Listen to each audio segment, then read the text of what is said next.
All right, monetary policy. Okay, monetary policy. We're talking about the money supply and interest rates.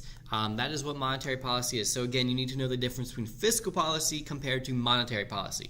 Fiscal policy is tax and spending. Monetary policy is all about the money supply and interest rates. It is controlled by the Federal Reserve of the United States. So, in the bureaucracy section, we mentioned the Federal Reserve a little bit, not too much. Remember that they are an independent regulatory agency. That is Janet Yellen there. In the picture, she is the chairman of the Federal Reserve Board right now. They're in charge of monetary policy, which means that they are the ones, extremely powerful, who are in charge of how much money there is. Like, there's actually somebody in charge of that. That's their job, is they make the money supply larger or smaller.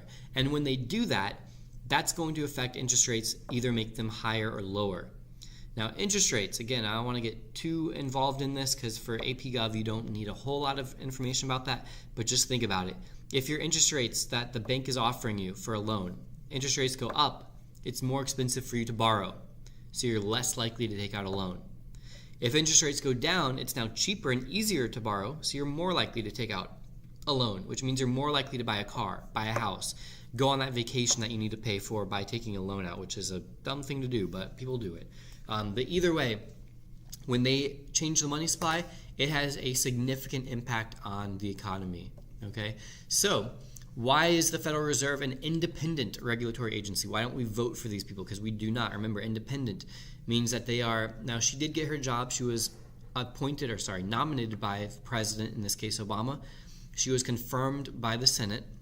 But after that, she is not directly responsible to the president or to Congress. Why do we do that? Well, we hope to remove their decision-making from political influence. We do not want the chairman of the Federal Reserve Board or the Federal Reserve as a whole to be trying to do something politically popular. Because what happens is monetary policy is a very powerful thing, and they could do something that could make things good in the very short term, like make interest rates cheaper, and then people are buying more stuff, and they're building houses and they're buying cars, and that's good. But in the long run, that could lead to something very bad, which is inflation. So we don't want them to try to please people politically. We want them to do what is best for the economy. All right, so how does the Fed, the Federal Reserve, how do they change the money supply? There are three basic ways. Number one is that they can change the reserve requirement. Number two, change the discount rate.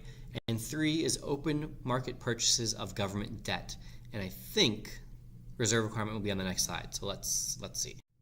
Hey, there we go. All right, the reserve requirement is the amount of money banks must keep in reserve. So this is pretty simple. When you deposit $100 into the bank, your bank is allowed to lend out up to 90% of that money. So they can lend out $90. They must keep $10 in reserve, 10%. So reserve requirement, Fed can change that, and they can make them keep more or less money in reserves. And depending on what they do, that also will affect whether banks have more or less money to lend out. The Fed can also change the discount rate. This is the interest rate the Fed charges on loans to banks. So again, I'm not going to get too much into this in AP Gov. Can talk about this more in an econ class. But banks actually can borrow from the Federal Reserve. They're called the lender of last resort. This is not something that they want to have happen. It doesn't happen very often. But the Fed does sometimes let banks borrow money. And when they do that, this is the interest rate that the banks pay. It's called the discount rate. And the Fed can also make open market purchases of government debt. At the same time, they could do open market sales of government debt.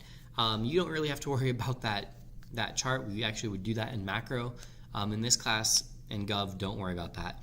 What this is saying is that when the government buys treasury bonds, which is another word for government debt, so I would write that down. So there's nothing written on this slide, so I would put, it's called treasury bonds. That's government debt. And when the Fed buys those treasury bonds, it's going to increase the money supply. If they sell treasury bonds, it's going to decrease the money supply. And again, that's about all you really need to know in AP Gov. This has been a LaMoney Production.